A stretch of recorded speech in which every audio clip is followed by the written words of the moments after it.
started. There we go. We're up and running again. Okay, again, for those of you that didn't understand it the first 2 times, we'll do it the third time. Can everyone hear me?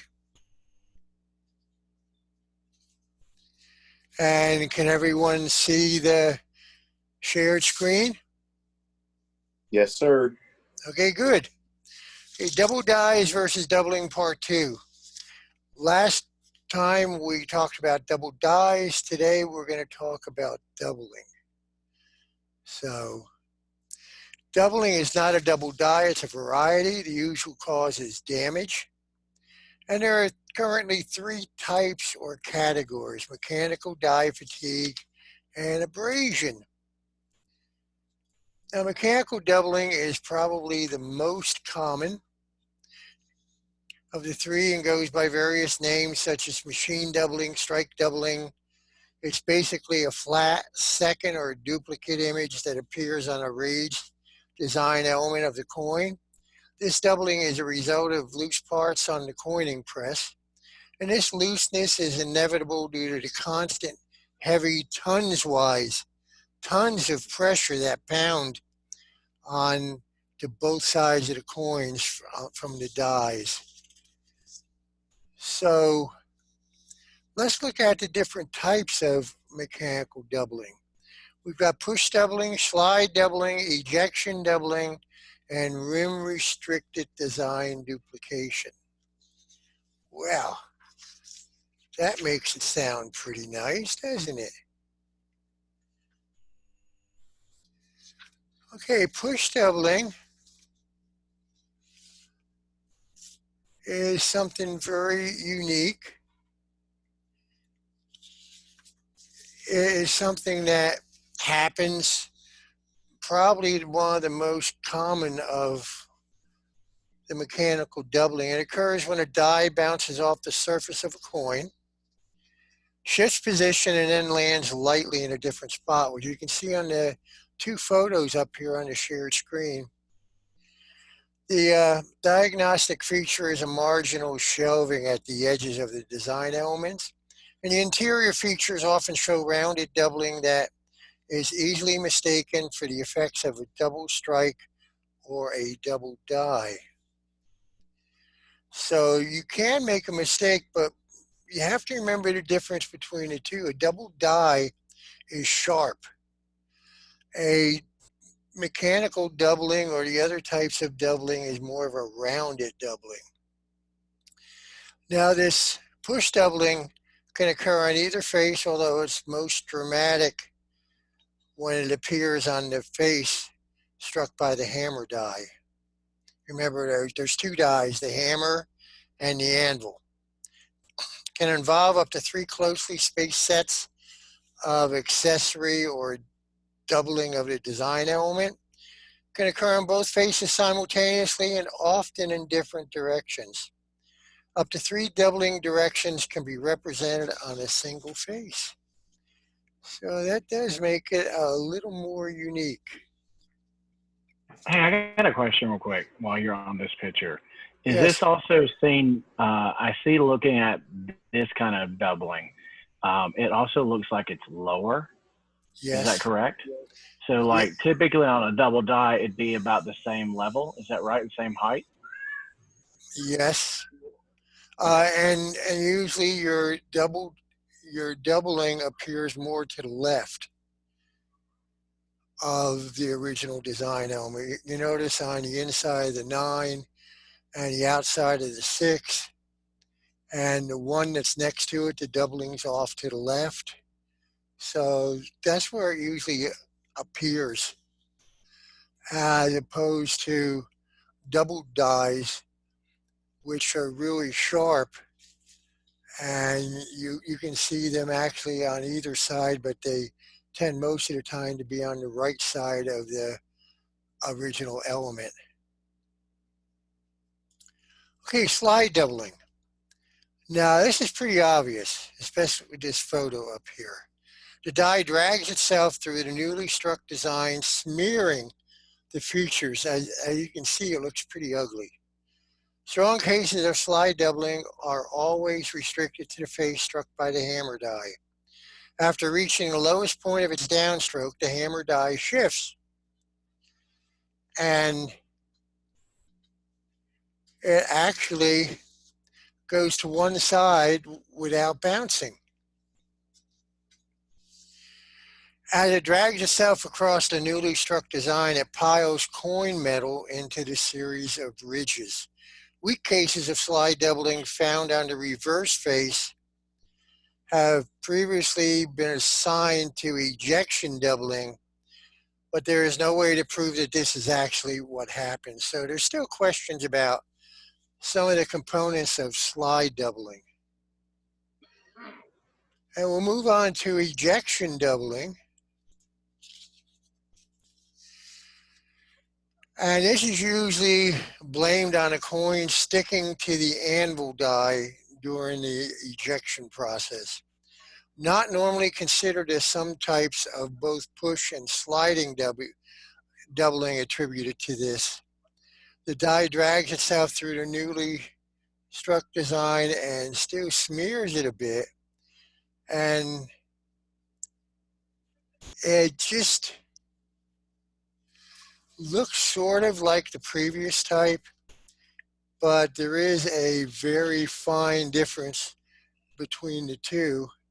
And I would say probably the main difference is that there's a closer doubling with the ejection doubling, and the slide doubling is actually more spread out and more smeared. So that's basically why those two often are confused or talked about in the same breath. Now, there's a mechanical doubling called rim restricted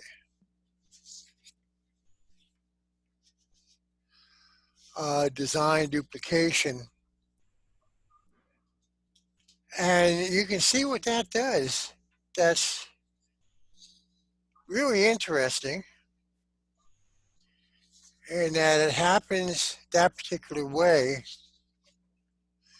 You can see where the lateral flattening is, and you can see the medial flattening of it, and you can see the little design elements that are changed up in here, but mostly you see it on the rim. That's why it's called rim restricted design doubling. So that one, I haven't actually seen an actual case of that. I'm still looking for my first one. It's not real common. Okay, the next is die fatigue or die deterioration doubling. And this is due to actual die fatigue. I'm sure that we've all seen die fatigue on coins. It's where the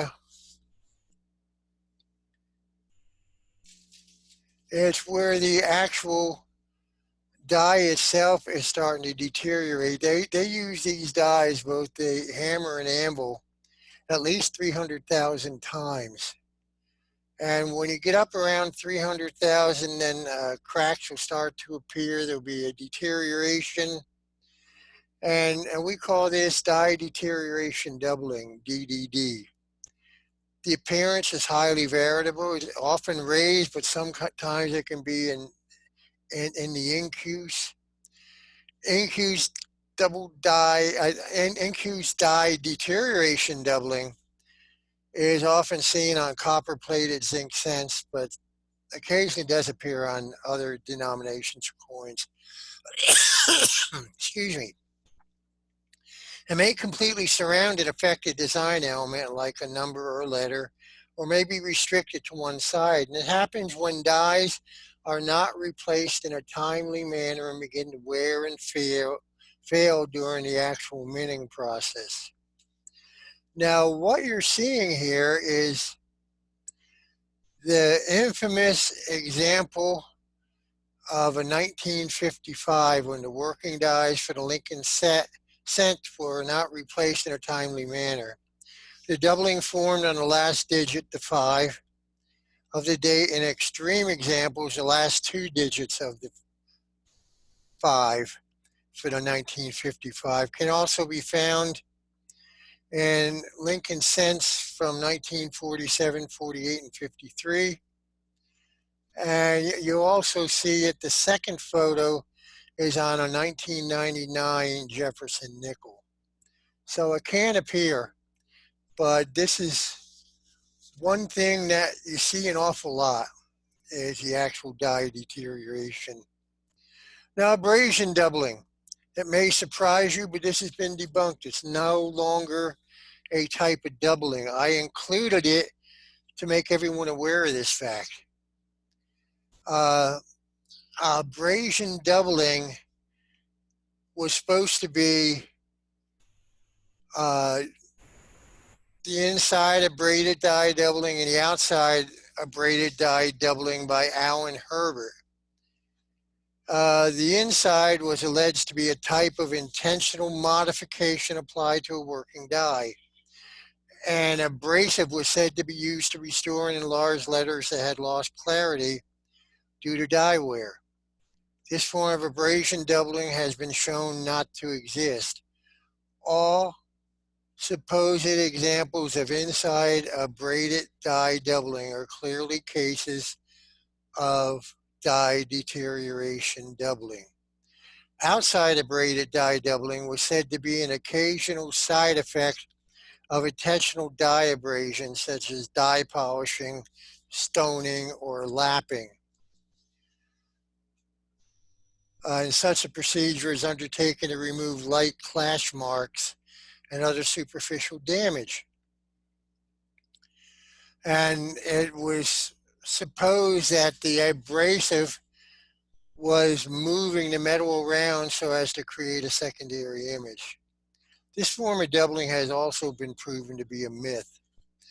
Most supposed examples are simply cases of the triple D, the die deterioration doubling. Now, what we have shown is the 1971 cent, that's on the left, and it shows the development of secondary incomplete letters and numbers, and a set of secondary letters is found above the RTY of Liberty. Secondary elements have an irregular, almost beaded appearance, and similar appearing clusters of microscopic bumps appear elsewhere on the design. Clusters and lines of bumps are shown here arranged along Lincoln's mouth and below his head. Short, closely spaced spikes then attend from the back of Lincoln's coat. This has actually been classified by some folks as a double die. But since a double die doesn't display a beaded appearance, it's highly unlikely that this diagnosis was correct. Now, there's still some folks out there that believe that abrasion doubling really exists. I'm not one of them. I've read all the information. I've looked at a bunch of pictures. I've had some error coins in my hand that was supposed to be abrasion doubling, and I just don't see it. Okay, let's move on to the conclusion. But before we do that, I want to move back to the mechanical doubling rim restricted design duplication. That one can be sort of confusing in that it's a rare form of doubling. Has to date only been detected on presidential dollars, Washington to Madison, several 1994 cents and a 2004 cent. It always occurs on the face struck by the hammer die. After reaching the lowest point, it bounces up, shifts to one side, and lands lightly on the design rim, leaving a raised set of design elements, sometimes referred to as one-sided rim-restricted design duplication. Shown is a DR2. A DR2 is the second strike design rim. This 1992 quarter received an abnormally strong first strike that caused finning of the designed rim on the left-hand side. And you can see that up there on the second picture. The second strike is about 75% off center, rotated 90 degrees clockwise, and actually struck on both faces. The second strike design elements are almost completely restricted to the design rim. No interior design elements are present. This simultaneously softens the impact of the anvil die so that no details manage to strike up.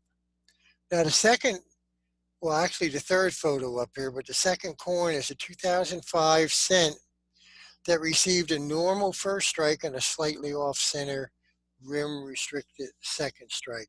Just wanted to go into a little more detail for that because I sort of brushed by it, and it's important to know what this is because it's such a rare one. Okay, for the conclusion between double die and mechanical doubling, double die is increased and sharp, a mechanical doubling is decreased and rounded. The mirror image of a double die occurs on the outer portion of the letters or numbers, making them appear wider, just like I had mentioned a little bit ago. Mechanical doubling that I have seen, all of it appears on the inner portion of the letters, especially making the R, the O, the P, the D, the B, and the numbers 6, 9, and 0 appear narrower or decreased because it's off to the left rather than off to the right, making it appear larger.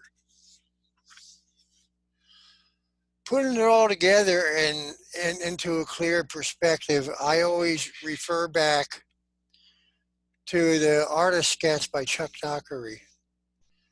It shows hub doubling is actually double die, but it's sometimes called hub doubling. You see there's a notch, there's extra thickness, and there's actually a separation line that you can see. Now machine doubling is more of a step down, it's flattened and it's rounded. This is what I always refer to and what I give to people when they ask about the difference between something being a double die or a hub doubled or machine doubling. Because if you don't know what it looks like, it's hard to figure it out, and that's especially so with a lot of our newer collectors. Okay, very important. You have to beware when you're buying errors. As John and Jeremiah can attest to, I looked at a bunch of auctions that were posted as being errors, and only one of them was an actual error. The rest of them were machine doubling, die deterioration, mainly those two. So you've got to educate yourself before buying, and only buy from reputable sources and study photos of actual errors. That's why I loaded this presentation this time around with photos. The Cherry Picker's Guide to Rare Die Varieties of United States Coins is a very reliable source. You can get the version at Amazon for Kindle, and if you don't have a Kindle, you can get a Kindle reader for your laptop, and they're only like $12 a piece as opposed to $30 or $40 a piece for the actual hard copies. The second one that I look at in between the new versions of the Cherry Picker's Guide coming out is the Error Coin Guide that's put out annually by Stan McDonald. It's really quite good. It covers every single error that's been attributed by your top grading companies, as well as some other variations. So his books fill in the gap for between when the different editions of the Cherry Picker's Guide. Let me caution you, and I'm probably preaching to the choir as it were out here, but hopefully some of the people that look at this on YouTube and the people that look at it when I post it over on the Coin Lovers site will actually listen to what I have to say on this particular item. Beware of Chinese counterfeits. They're being manufactured, some of the more valuable double die coins, especially the 1955 and the 1972 cents,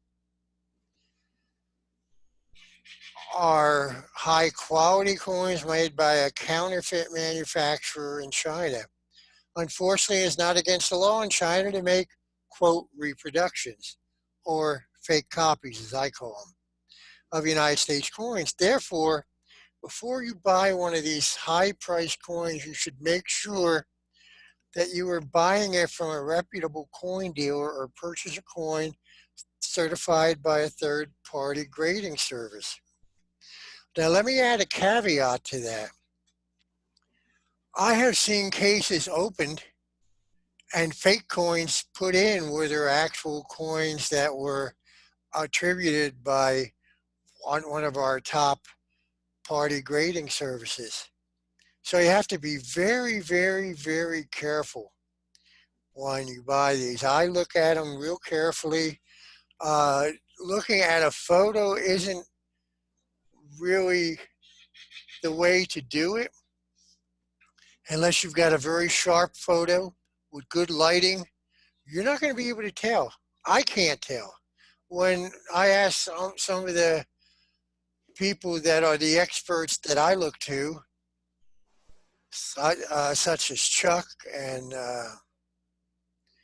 some others out there, they can't always tell by pictures either. You can usually tell best when the item is in hand. You can put it under a microscope and really look at it. Even if they put it under a microscope and post a picture, sometimes you lose any interpretation when the picture gets posted up on the internet. So really be cautious. And like I said, I know all of you actually are, but I'm gearing this mainly to people who will look at this and who are fairly novice in our actual wonderful hobby of numismatics. So hopefully this has covered it as well as anyone could ask for. And if you have any questions, now is the time to answer them. And I'm going to stop the recording now as well. So hold on a minute. Okay, all I've got to do is find it again. This is so much fun. Right. Let me get this. Oh, Lacey ended up getting in here today. Yeah. Hey, so just a question for you on this. Yeah. As far as someone who's actually collecting and purchasing, are there any of the doubling